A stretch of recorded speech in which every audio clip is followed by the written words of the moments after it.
¿Quiénes son ellos? ¿Las mafias? Mire, todos los que representan algún poder que tiene un interés que va más allá de lo legítimo.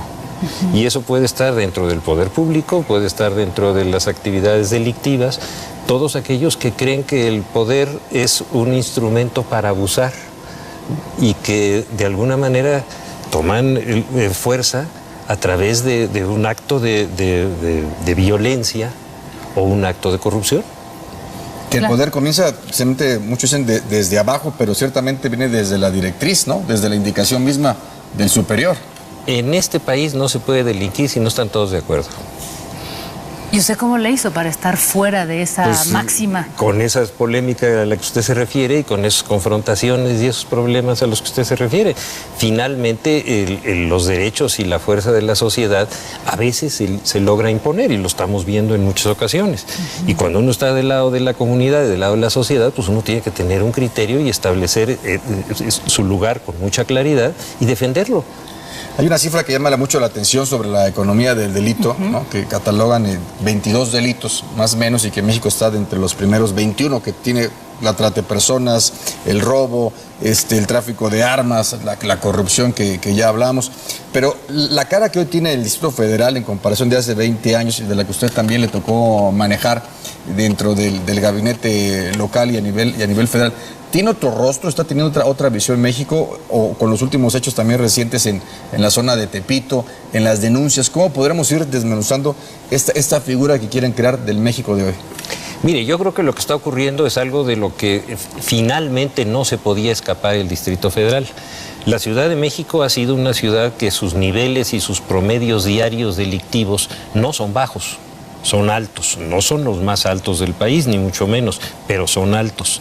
Lo que no había habido en México era una expresión de violencia como la que ahora se está mostrando, que quiere decir que está entrando en una dinámica que se está acercando a la que en todo el país ya se ha dado y que ha rebasado inclusive esa parte para convertirse ya en un choque entre la autoridad y los grupos organizados que afortunadamente todavía no se da en esta ciudad.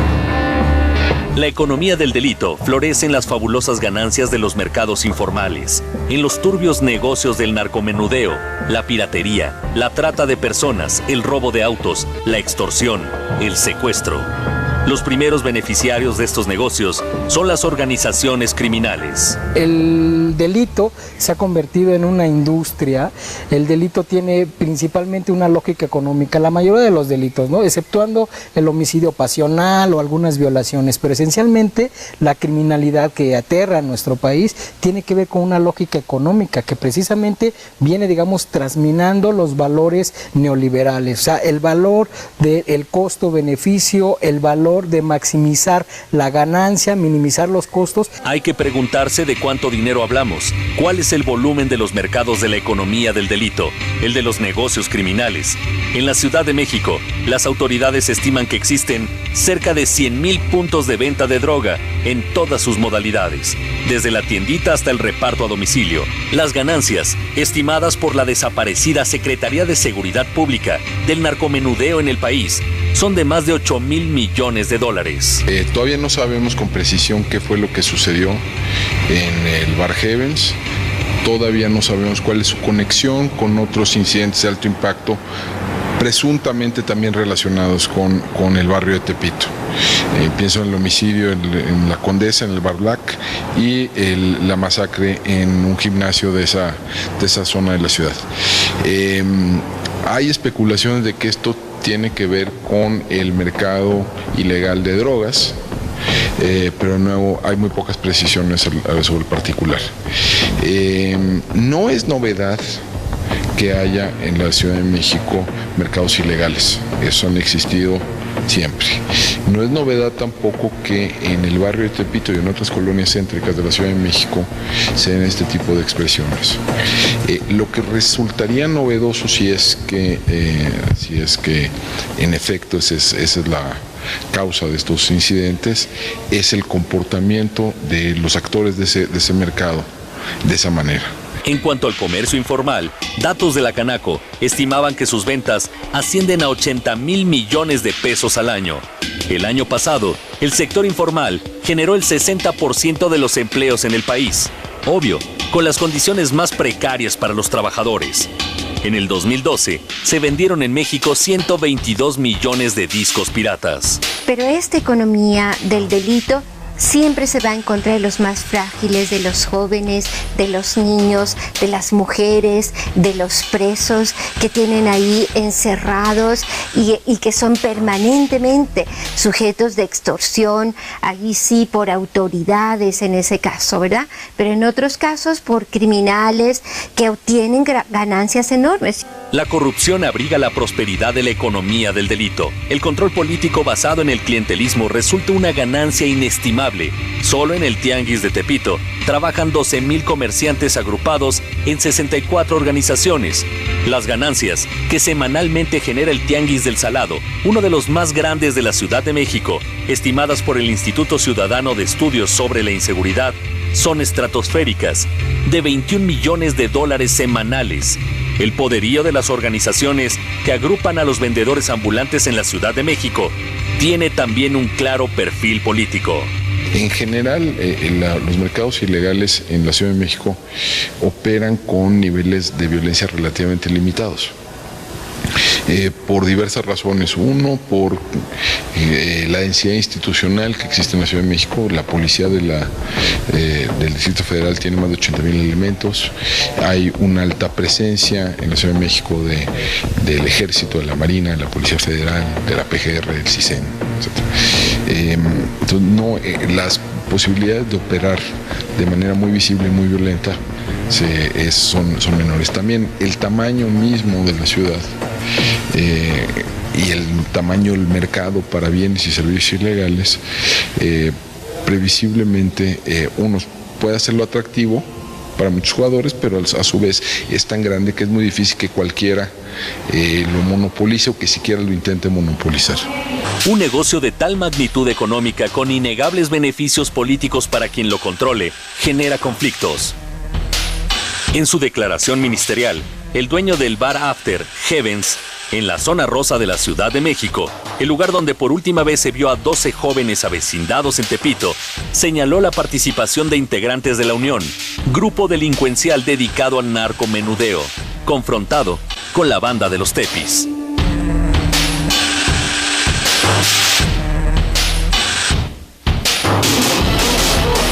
Sí me llama la atención que a partir de lo que vimos con estos jóvenes desaparecidos en esta discoteca, ahora tengamos por primera vez, o sea, todo un, digamos que un mensaje mediático para decir, vamos a realizar cateos, vamos a blindar ciertas zonas y vamos a estar patrullando toda la ciudad. Digo, ¿esto es realmente la mejor salida, doctor? ¿O qué es lo que estamos viendo? Porque hemos vivido muchos años en una ciudad con ciertos grados de inseguridad, de violencia, ¿no? Claro. No, mire, lo que sucede es que frente a una percepción de esta naturaleza hay una respuesta de carácter político. Dicen, bueno, vamos a hacer algo, vamos a tomar cartas en el asunto, vamos a tratar de detener este problema. Ni modo que se queden callados, eso no lo pueden hacer, políticamente sería un suicidio. Entonces salen a dar una respuesta de alguna naturaleza para poder evitar el deterioro de la gobernabilidad y de la imagen del gobierno. En realidad, lo que usted me está diciendo tiene toda la razón. El problema ha existido siempre, se salió de control. Hay una respuesta para poder decir que se está haciendo algo, pero en realidad el problema es tan grave que ya empezó a dar resultados de esta... Se salió de las manos. Es decir, que la percepción superó la realidad, que están actuando bajo esa premisa. Mire, yo lo que creo es que la percepción es uno de los factores más importantes de la gobernabilidad. Usted no gobierna si no tiene la percepción de que es una persona aceptable para la comunidad, que es que la comunidad lo obedece y lo entiende, y si esa gobernabilidad se pierde en el momento en que ya no hay ese respeto y ese control, en ese momento la capacidad política se va reduciendo y eso es lo que no quieren que les ocurra y eso es lo que están tratando de hacer y lo que dice Jacaranda. Están dando una respuesta inmediata de carácter mediático y político para detener un deterioro también de carácter político de algo que estaba latente, que explotó que no se había podido prevenir o que había ciertos acuerdos de alguna naturaleza que lo tenían más o menos controlado, pero eso no significa que no estén cometiendo delitos. No, sí, claro. Mire, la parte fundamental pero es peligroso, doctor, nada más una pequeña acotación. Sí. O sea, es peligroso porque ya lo vimos en el gobierno pasado, desde la impartición de justicia, generar grandes golpes mediáticos, ¿no? Porque eso también atrinchera a la gente en sus casas, o sea, hay un riesgo en la vida pública y yo no estoy tan de acuerdo en que necesariamente para mantener la gobernabilidad tengan que hacerse y darse golpes mediáticos, decir, esto es lo que vamos a hacer ahora, ¿no? Que digo, ese es un tema, pero si me permite, porque tenemos aquí justamente a Mario Patrón, quien es el primer visitador de la Comisión de Derechos Humanos del Distrito Federal, lo tenemos en un enlace vía Skype y tomando un poco su comentario, yo quisiera preguntarle a Mario Patrón, a partir de toda esta... Mario, buenas noches. Hola, ¿cómo están? Muy Gusto bien. en saludarlos a todos, al doctor Hertz, desde luego. Muchas gracias, igualmente. Y bueno, solamente planteo esta pregunta para que la debatamos aquí en la mesa. Mario, estábamos comentando, nos has escuchado sobre esta nueva política de seguridad que se ha implementado en la Ciudad de México. Yo me pregunto hasta dónde todos estos cateos, toda esta implementación de un dispositivo de seguridad nos va a proteger a nosotros los ciudadanos de violaciones de la propia policía y de las fuerzas de seguridad que están empezando a trabajar esto en colonias como La Condesa, La Roma, el Centro Histórico, la propia Zona Rosa. Sí, lo primero que tendría que decir, y que seguramente el doctor Jerez estará de acuerdo conmigo, es que no hay una disociación entre las políticas de seguridad y una política de respeto a los derechos humanos. Constantemente se establece, se señala como un argumento político que para combatir el delito, prevenir la seguridad pública, se tienen que violar derechos humanos. Justo parte de nuestras investigaciones ahora asociadas con el lamentable hecho de las 12 desapariciones de este bar, discoteca Haven, es que estamos monitoreando la legalidad y el debido proceso en la investigación. Nosotros justo lo que consideramos es que la diferencia fundamental que debe privar entre que estos hechos sucedan en la ciudad o sucedan en otras latitudes de la República es que la Ciudad de México, el gobierno de la ciudad, tiene que asegurar y dar una muestra clara de que aquí sí hay instituciones sólidas que no perpetúen impunidad, que garanticen a la sociedad la verdad de lo sucedido y que den con el paradero de las personas. En esa medida es que creo que se pueden evaluar las políticas de seguridad con resultados claros. Lo que hemos visto en otras latitudes, en otros estados como Tamaulipas, Guerrero, es que existe la violencia y frente a ello también hay una ola de impunidad. Hay como una suerte, ya se hablaba de la percepción ciudadana, hay como una suerte de percepción de instituciones vaciadas, huecas, que no dan pie a las denuncias ciudadanas y que no se sabe la verdad de lo sucedido y se genera impunidad. Nos parece que la impunidad más la violencia puede ser un binomio sumamente peligroso porque la impunidad lo que hace es perpetuar los factores que generan la violencia. Estás hablando, Mario, para que platiquemos con el señor Guedes Manero de la impunidad, pero también de la falta de la no cultura, de la no denuncia. Es decir, el delito ni se castiga y también lo que es quizás puede ser peor, que tampoco se denuncia. Exactamente, pero la denuncia está asociada con la confianza que la ciudadanía tiene en las instituciones. Ya se hablaba, por ejemplo, de los índices de violencia en la ciudad y en otras regiones del país. Compartimos ahora justo la preocupación de lo que pueda pasar en la Ciudad de México con el traslado de la violencia más asociada al crimen organizado, porque justo cuando hablamos del crimen organizado estamos hablando de la economía del delito y desde mi perspectiva no hay economía del delito sin corrupción y sin la aquiescencia del poder.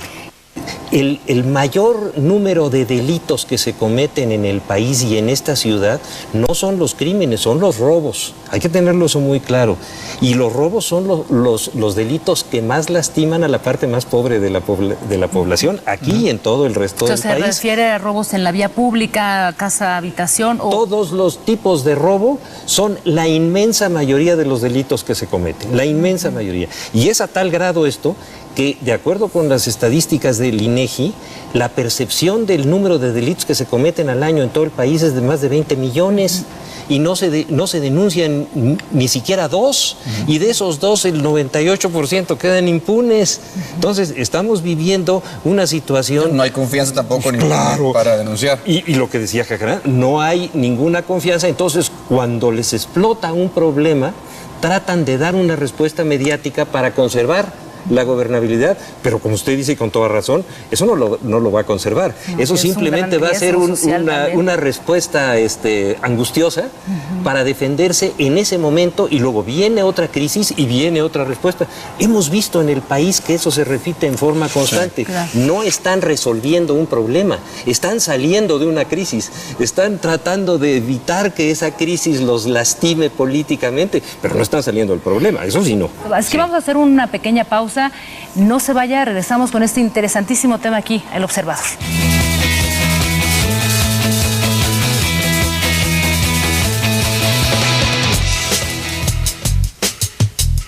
La corrupción es raíz de la economía del delito.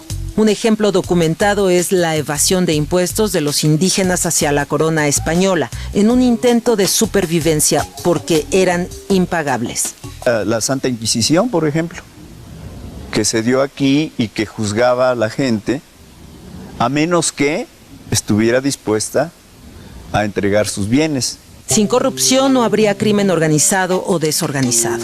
Del mero instinto de supervivencia, los mexicanos avanzamos hacia el soborno como sistema, un autoimpuesto no oficial que se traduce en mordida o regalo innecesario, extendido en instituciones y en todos los canales delincuenciales, señala un ensayo de la UNAM y agrega entre los motivos una impartición de justicia viciada y una legalidad absurda.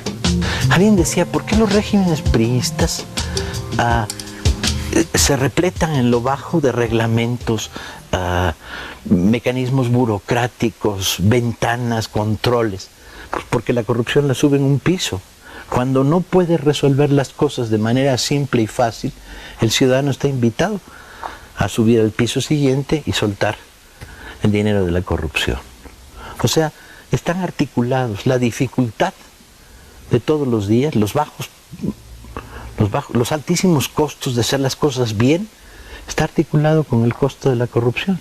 Otra de las razones, dice el ensayo, es la asimetría social injuriosa.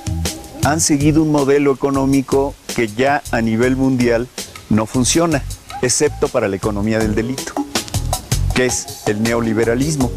Ese modelo, ¿qué es lo que te da? Desigualdad social. Estamos en este momento, y dicho por las cifras oficiales, con más población pobre. Cuando digo pobre, es esa población que no le alcanza para poder sobrevivir. Y dentro de esa población, 21 millones de gentes que no les alcanza ni siquiera para comprar la canasta básica. Y el desastre empieza con la guerra contra el narco de Calderón, que es lo más delirante que imaginarte puedas. Si la analizas hoy dirás, bueno, ¿cómo era una guerra gringa? ¿Por qué nos la echamos nosotros? Control de armas no hubo, control económico, investigación de los mecanismos económicos del delito, nunca se hicieron. ¿Cuántos banqueros detenidos? Y ya no me refiero a gerentes de sucursales, me refiero al cuate de una sucursal en La Laguna. Ni uno. ¿Cómo se movían todas estas cantidades inmensas de dinero? A saber, nadie lo estudiaba. Investigación cero, inteligencia cero, tus departamentos de inteligencia estaban dominados por el narco. Bueno, si sumas todo eso, encontrarás que Calderón hizo una guerra para quitarse encima la presión de haber llegado a la presidencia de una manera ilegal. Y bien, ¿algo que agregar? Hoy, como contrapesos en la sociedad, tenemos la denuncia pública, el debate y la presión social. Básicamente. Sí, que como México no hay dos, porque si hubiera dos estaríamos en el otro.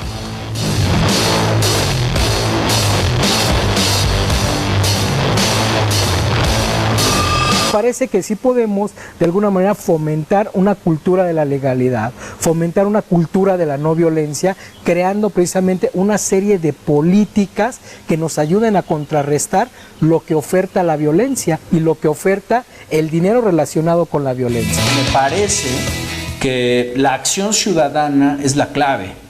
Es decir, una ciudadanía que no supervisa, fiscaliza al ejercicio del poder público, una ciudadanía que no genera contrapesos al sistema monopólico de medios, al sistema industrial de medios monopólico, una ciudadanía atrapada en las lógicas del consumo, que se ha alejado del espacio público, que acude al espacio público a subvertir la convivencia, ¿no?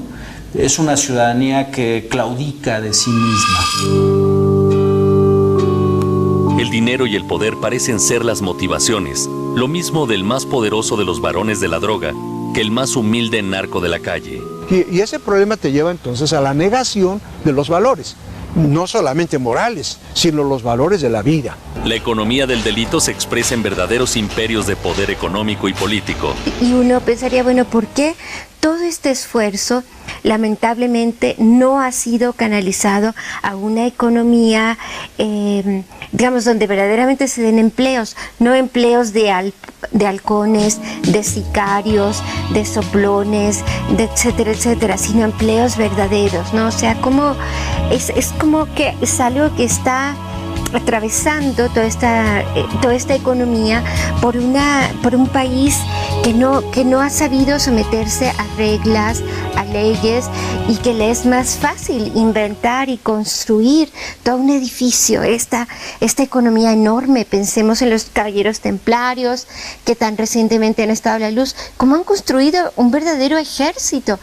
Los impactos de la proliferación del delito, de la impunidad, afectan a la sociedad en su conjunto, sobre todo a las víctimas del cada vez más recurrente delito de la extorsión telefónica.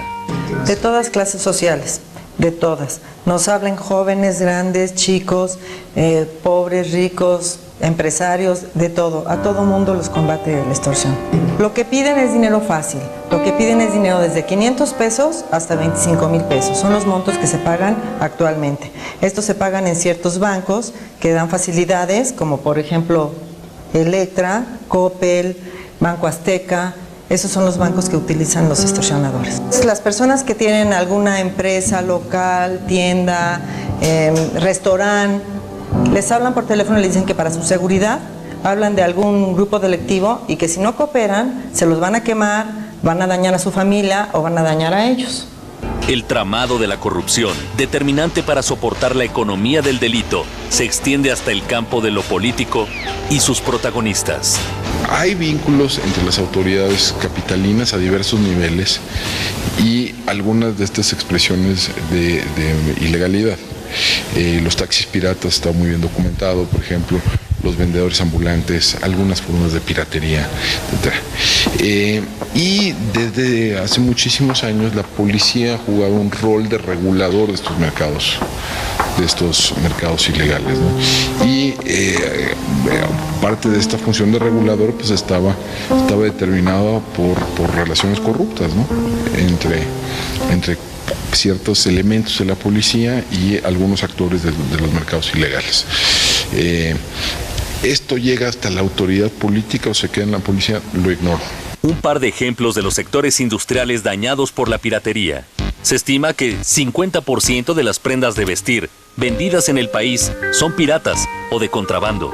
La pérdida de empleos en la industria discográfica es de más del 70%. Habría que preguntarse cuál es el monto de la ausencia de recaudación fiscal en los tianguis que se extienden por las calles y plazas del Distrito Federal y del país. Por ahí decían, nadie puede contra los cañonazos de dólares. O sea, es decir, la idea de que se pelee, que se haga una lucha por cuestión de dinero, hace precisamente que todas las instituciones estén en riesgo.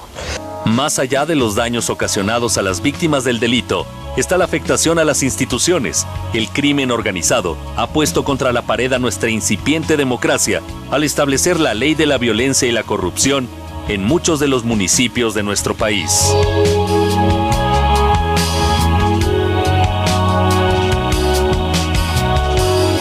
Gracias por continuar con nosotros aquí en El Observador en este tema que hoy hemos nombrado la economía del delito. Y bueno, yo ponía la pregunta en la mesa antes de ir a la pausa, sobre todo para no perder de vista esto que es nuestro tema, que tiene que ver con algo mucho más amplio, esta economía del delito, y que no se restringe al tema nada más del narcomenudeo en la Ciudad de México. Mire, el narcomenudeo y los crímenes, los asesinatos, tienen un valor mediático muy alto, generan un gran impacto, pero no son los delitos que más lastiman a la comunidad. No, y eso es una cosa social también. El robo se lleva casi el 70% de todos los delitos, y ese robo es el que más lastima a la mayor parte de la comunidad, que no tiene manera ni de convertirlo en un escándalo, ni de hacer de eso un tema mediático. En cambio, una situación como la que se vivió, la que se viven en estos centros nocturnos, etcétera, sí generan un impacto mediático que daña a la política de la ciudad y que inmediatamente contestan.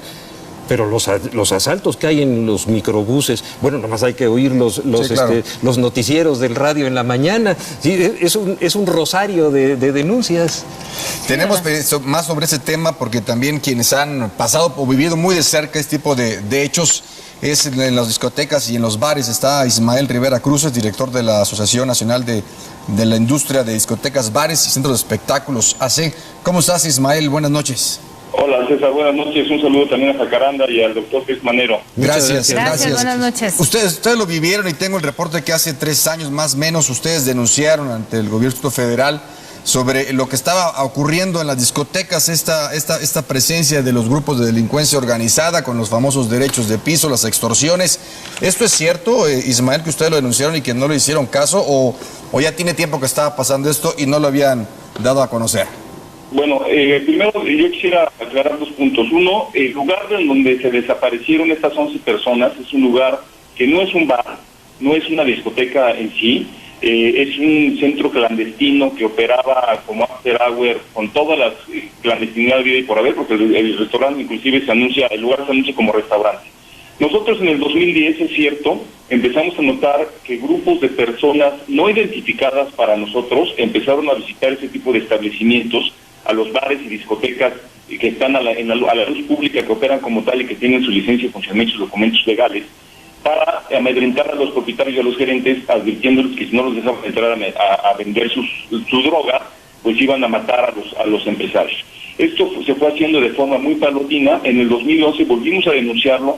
Yo en lo particular lo platiqué con la gente del equipo de Marcelo Ebrard, en donde le hicimos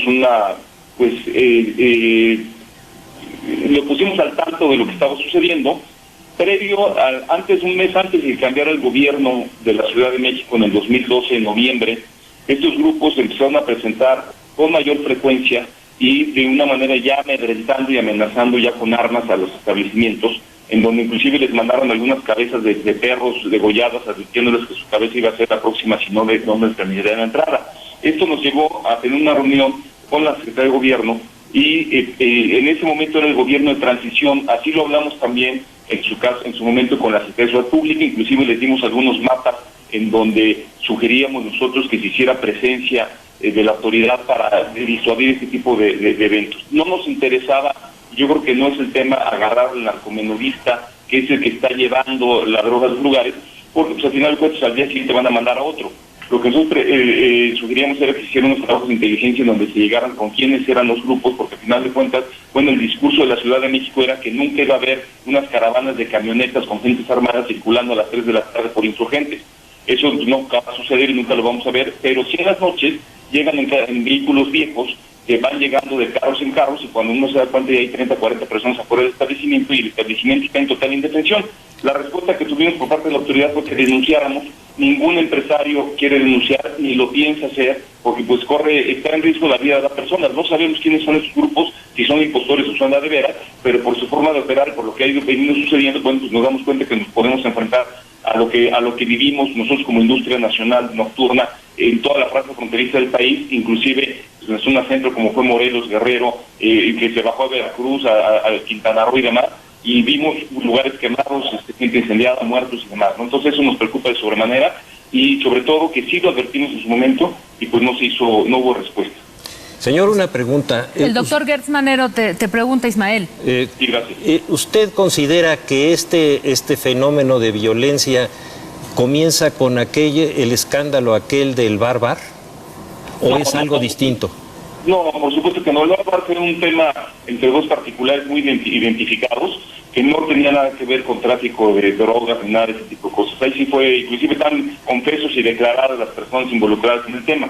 Y aquí esto obedece a un espacio, un vacío que encontró ciertos narcomenudistas que se fueron penetrando y fueron viendo que no pasaba absolutamente nada. Así lo leemos nosotros, así lo entendemos nosotros, y al final empezaron a encontrar un mercado en el cual estaba totalmente virgen y empezaron a introducirse de esta forma. A ver, el tema de la droga pues está en las escuelas, está en las casas, está en las calles y está en los lugares, y necesitamos en conjunto hacer algo para poderlo frenar de tajo. Señor, una pregunta nada más.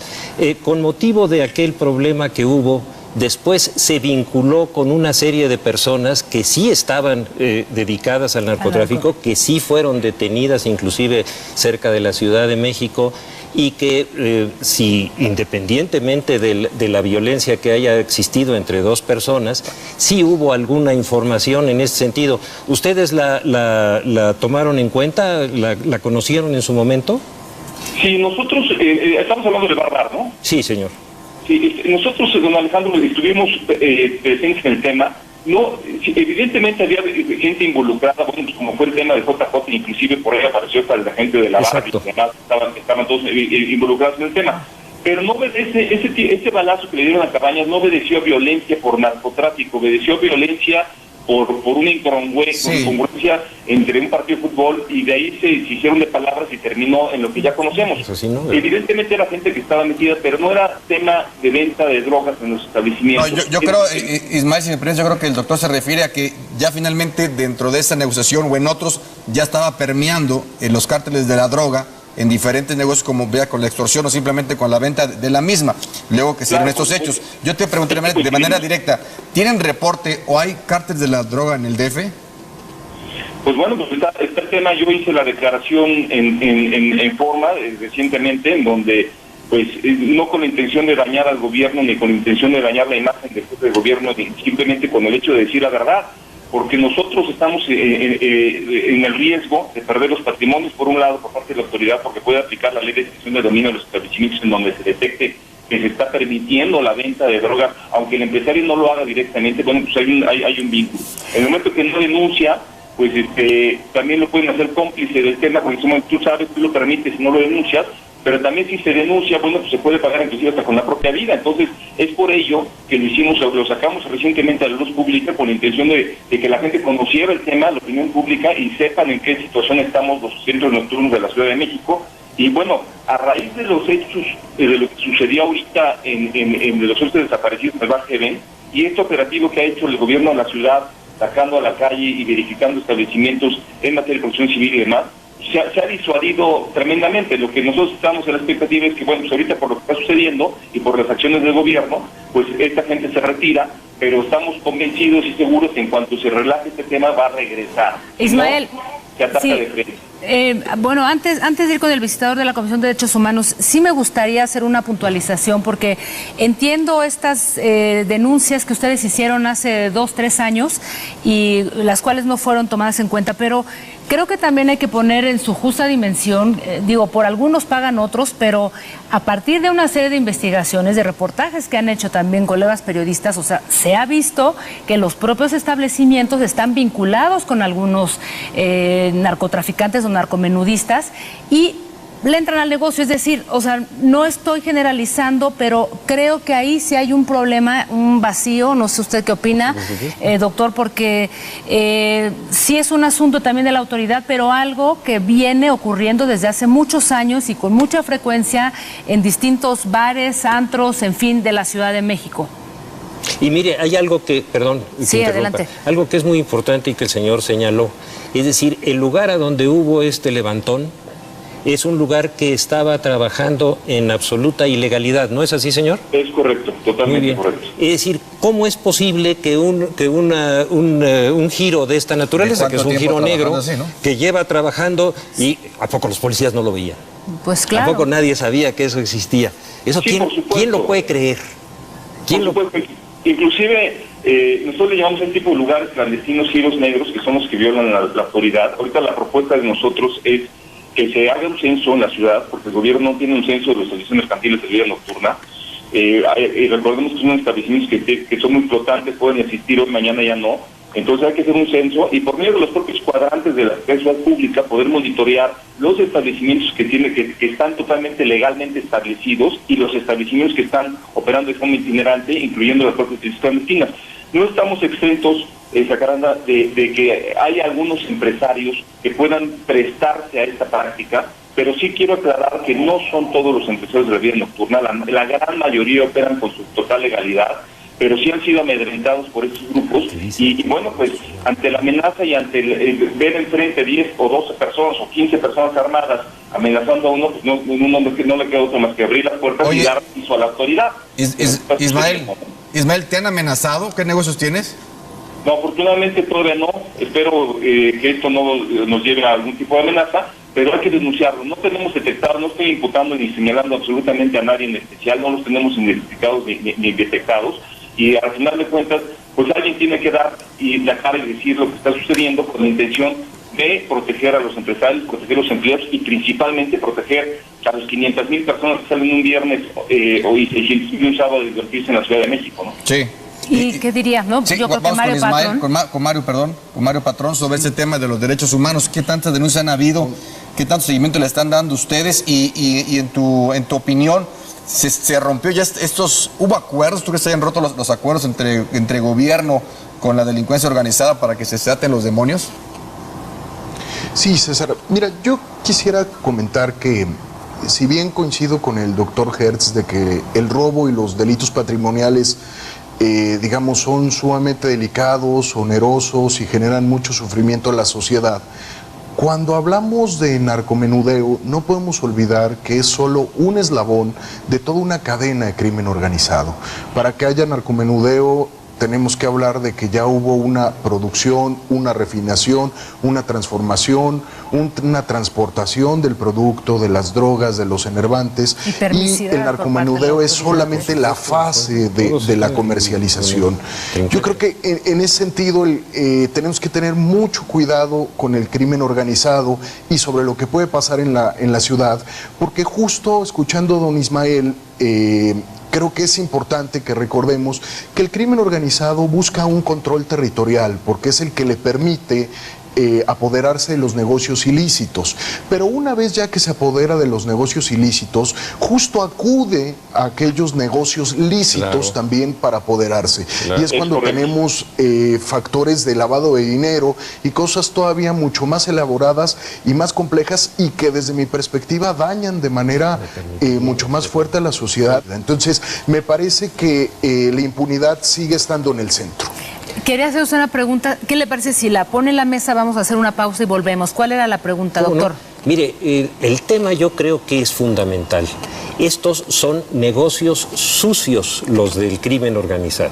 El crimen organizado es un negocio que genera delito y que genera una enorme cantidad de dinero y hay que ver ¿a dónde va ese dinero? ¿Y quiénes se benefician de este negocio? Porque ahí es donde está la clave. Bueno, pues vamos a hacer una pequeñísima pausa, regresamos al Observador y bueno, pues el doctor Gertz Manero acaba de poner una interesante pregunta en la mesa. Volvemos.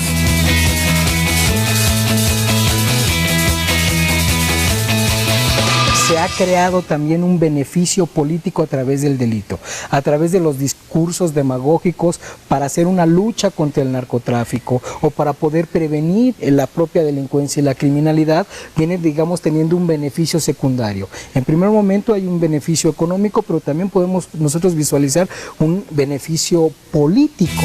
El crimen organizado nunca va a terminar Lo que tenemos que luchar como ciudadanos y exigirle al poder público que termine es la disrupción que genera la violación de la ley en nuestra convivencia. Desde el lugar donde se castiga el crimen nace el crimen. Testimonio de un preso en el reclusorio preventivo Oriente. En enero de 2010 me cambiaron al dormitorio 2 de la zona 1. Hay mucho secuestrador profesional y bastante delincuente de cuello blanco que se vuelven extorsionadores. Envían en su representación en el exterior a emisarios para hablar con la familia o al negocio de su víctima y le cuentan la historia de que su interno está en grave peligro. Le dicen que han escuchado conversaciones de que lo van a matar o hacerle daño y que ellos están en condiciones de ofrecerle seguridad total por una cantidad mensual de 4,000 o 12,000 pesos. Es evidente que en México hay tipos de delitos que gozan de un enorme consenso social y incluye la extorsión, incluye el robo, incluye el fraude e incluye el enriquecimiento ilícito. Mientras los incentivos sean tan altos, los incentivos al intervenir en una actividad ilegal sean tan altos, la violencia va a ser de una dimensión que tenga que ser. La economía del delito integra 22 delitos graves a nivel mundial. De esos, en México se cometen 21. ¿Cómo cuáles? Como la trata de personas, el tráfico de armas, la piratería, la prostitución infantil, el secuestro y un largo etcétera. Mercancías y negocios dispuestos y expuestos. Tú no puedes ser un político, presidente municipal o delegado o delegada honesto y que tu policía esté permitiendo que en los mercados de tu ciudad se esté vendiendo piratería, contrabando de cigarros, ropa que es clonada, ropa que es contrabandeada o ropa que es robada. No es un régimen de partido de Estado, es de una mafiocracia político-empresarial que ha generado que en esas grandes alianzas pueda existir todo tipo de delitos. Y no es verdad que los delitos se generan desde abajo. Los delitos se generan siempre desde arriba. El pomposo nombre de delincuencia organizada obedece a su administración de canales criminales a nivel global. Y ante lo obvio, la tolerancia, el mutis, el no veo. Y sin la autoridad nunca baja a los bares para ver si alguien, por lo menos preguntarles. Yo les he preguntado, ¿alguna vez alguna autoridad te preguntó si alguien a ti te estaba extorsionando, cobrando por el asunto de prostitución que tú estabas llevando a cabo? No, nunca. Y ante todo, la complicidad. Porque hay que ver cómo se está hinchando de dinero el jefe de vía pública de la delegación. Y cómo el dinero que recibe el jefe de vía pública de la delegación, el jefe de sector de la policía, acaban en el bolsillo de un delegado. ¿Ves? Entonces, y después viene un candidato presidencial. Y ese candidato presidencial necesita camiones, entonces eso se financia con la extorsión en prisiones, se financia con la extorsión en la calle. A mí como reportero me ha permitido constatar esto que estoy diciendo, lo he documentado, lo puedo demostrar, ¿no? El INEGI indica que en México se castiga menos del 1% de los delitos y se denuncia menos del 92% de los mismos. Delincuencia organizada, economía del delito, corrupción, palabras clave del Diccionario Nacional.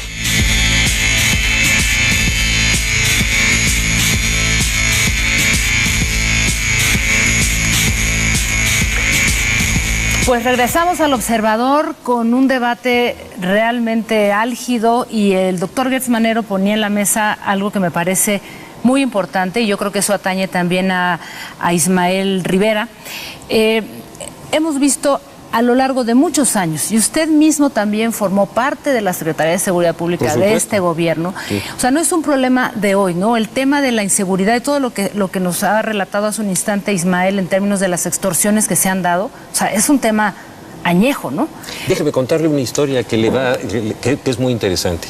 Cuando yo presidía el Consejo Ciudadano de la Ciudad de México, que es un órgano que debe ser independiente y autónomo, cuando me pidieron que enfrentáramos el problema de la inseguridad. Nunca había estado peor el problema de la inseguridad en la ciudad. Había más de 750 delitos diarios. ¿Cómo comenzamos a resolverlo? Precisamente atacando en una forma preventiva las áreas donde se generan los delitos. Y entonces esas áreas donde estaban los giros negros, donde estaban todos esos giros que no los autoriza la policía, los autorizan oficinas independientes del gobierno, que son las que dan los permisos, etcétera. Las propias delegaciones, las delegaciones, ¿no? o los órganos de gobierno.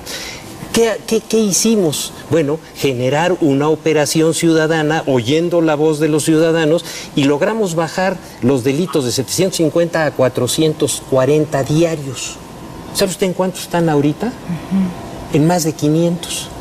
Por más que hagan publicidad en un sentido o en otro, vean ustedes las encuestas y los datos del INEGI, y van a ver cómo se volvió a descomponer lo que se había compuesto. Y sí, cuando realmente se escucha a la ciudadanía, cuando realmente se oye lo que les está pasando a los vecinos que están en esas zonas, y cuando se hace un trabajo serio, aun cuando no todas las oficinas estén de acuerdo porque hay muchos intereses, los resultados son bastante razonables y no hay ese tipo de problemas.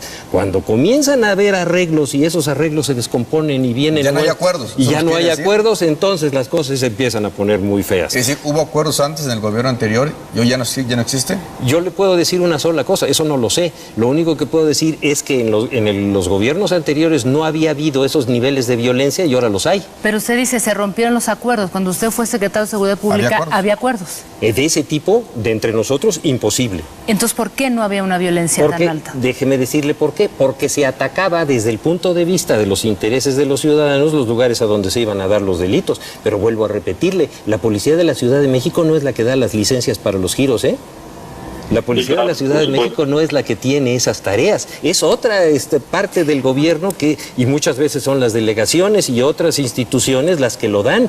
Pero ¿cuál es la función de la policía? Prevenir el delito. Si sabe dónde se está cometiendo, hacer lo posible para que eso no ocurra, y entonces viene esa reducción y viene esa percepción de que las cosas están entrando al orden. Díganos una cosa, doctor, antes de pasar con Ismael. Sí. Este asunto que está viviendo es cuestión de partidos, es una mafiocracia lo que está viviendo. No, no tiene nada que ver con los partidos, esto ha existido siempre. Es la relación entre el poder público y la delincuencia y el dinero que deja. Ismael, te escuchamos y queremos conocer tu punto de vista.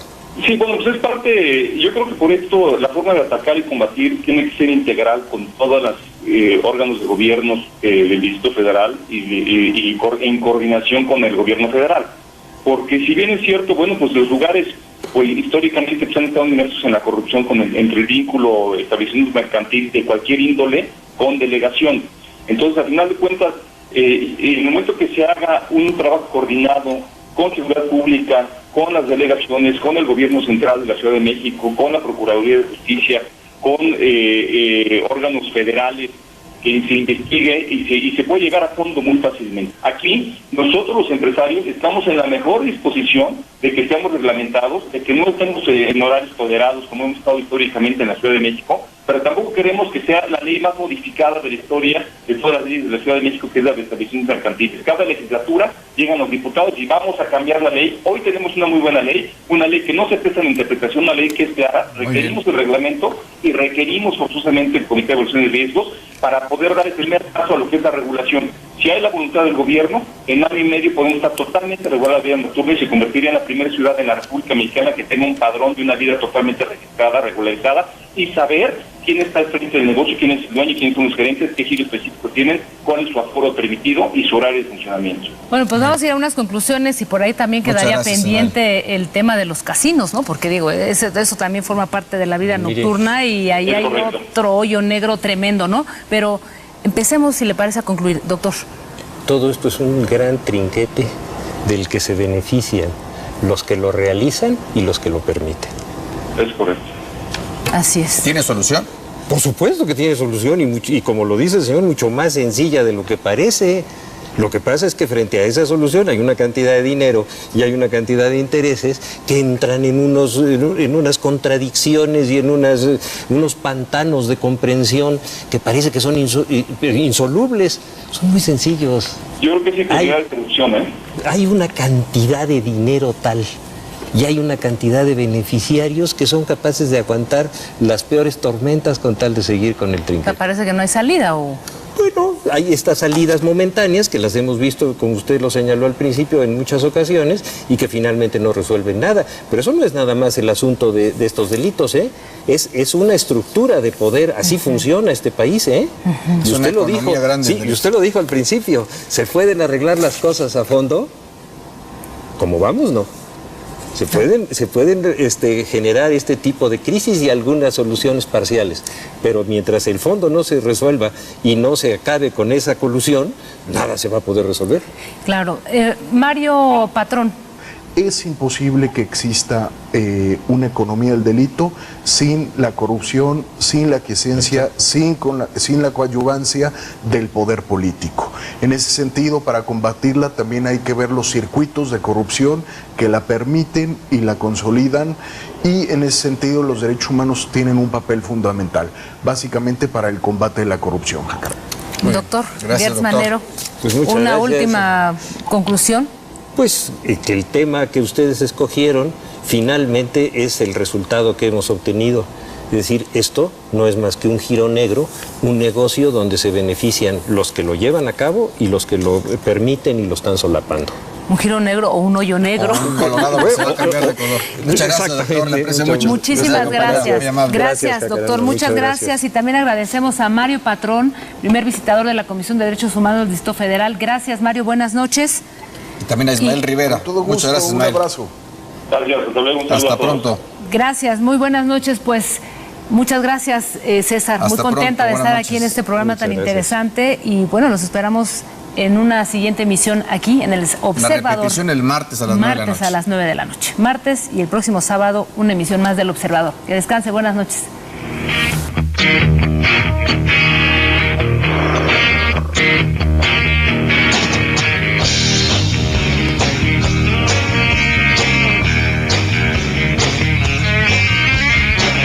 Danos hoy nuestro carro de cada día.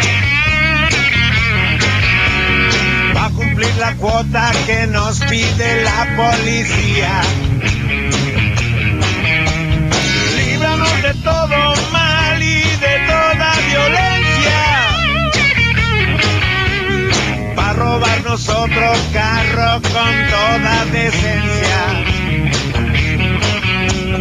No, no me la dejes caer. Con tantos modelos de autos que hay hoy en día, con sus alarmas de satélite hacen que me ría.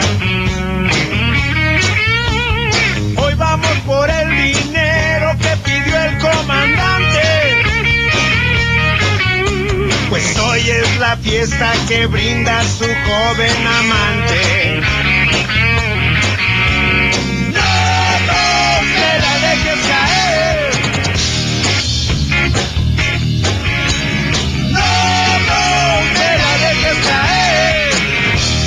Voy a ejecutar